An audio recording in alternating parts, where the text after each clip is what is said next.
Hi, Louise Rogers here. Welcome to my outdoor studio. Isn't it beautiful here today?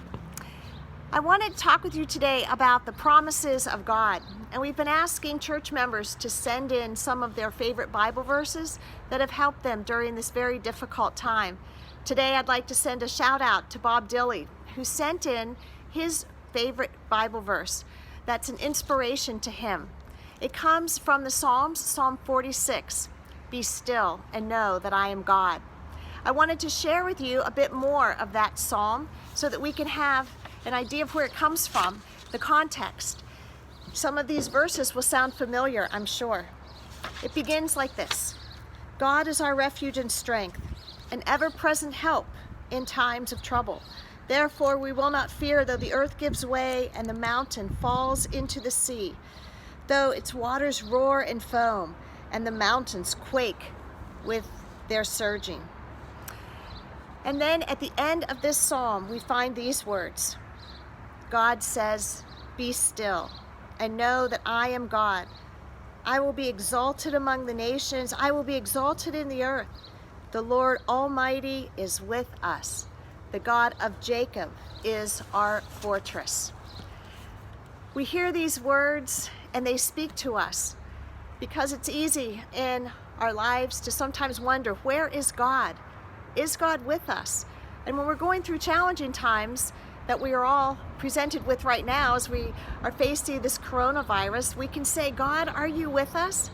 And the answer we find in this psalm is absolutely, God is with us. And this psalm encourages us to be still and know God. Well, how does that look for us, to be still and to be with God?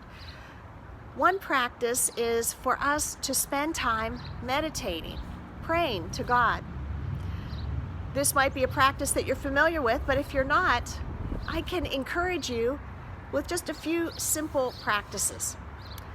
At home, something that I know that I do is to have a certain place that I go when I pray or when I read my Bible. And in that particular chair, I go and I sit, and to be still and to know God. I often pray, and to begin my prayer time, I like a time of centering prayer. And centering prayer allows me to sit, to be still, and then I focus on my breathing.